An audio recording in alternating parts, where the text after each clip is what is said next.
సామాన్యంగా ఎలర్జీ అనేది ఎట్లా రూపిస్తుంది అంటే తుమ్ములు రావటము, సైనసైటిస్ లాగా తలనొప్పి రావటము, ఆస్తమా రావటము, లేకపోతే చర్మం మీద దద్దుర్లు, ఇది సామాన్యంగా ఎలర్జీ అనుకుంటామన్నమాట. ఇదంతా ఒక system complex. Skin, lungs, sinusitis ఇవన్నీ కలిపి ఇన్వాల్వ్ అవుతాయి.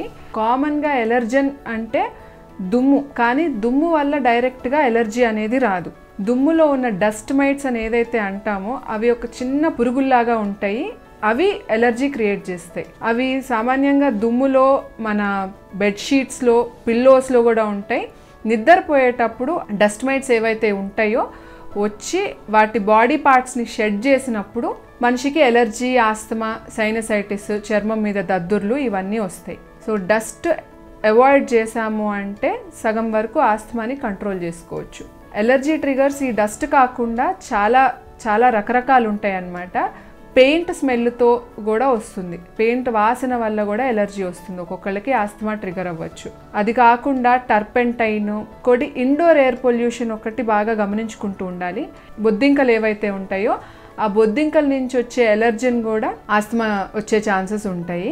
సైనసైటిస్ కూడా దానివల్ల వస్తుంది. సో బొద్దింకల్ని ఫస్ట్ ఇరాడికేట్ చేసుకోవాలి ఇంట్లోంచి. ఇవన్నీ ఇండోర్ ఎయిర్ పొల్యూషన్కి కాజెస్ అనమాట. సో ఇండోర్, అవుట్డోర్ రెండు విధాలుగా ఎయిర్ పొల్యూషన్ ఉంటుంది. అవుట్డోర్ ఏంటంటే ఫైర్ వుడ్ ఒకటి బర్న్ చేసినప్పుడు దాని నుంచి వచ్చిన మసి కానీ దాని నుంచి వచ్చిన స్మోక్ వల్ల కూడా ఆస్తమా రావచ్చు. సో పెద్దవాళ్ళల్లో ఇన్ఫెక్షన్ రాకుండా స్మోకింగ్ అవాయిడ్ చేసి healthy food, fruits, vitamins, vegetables ఎక్కువగా తీసుకుంటే మినరల్స్, విటమిన్స్ ఎక్కువగా ఉంటాయి ఫుడ్లో. సో అప్పుడు ఎలర్జీస్, ఇన్ఫెక్షన్స్ తక్కువగా వస్తాయి అన్నమాట.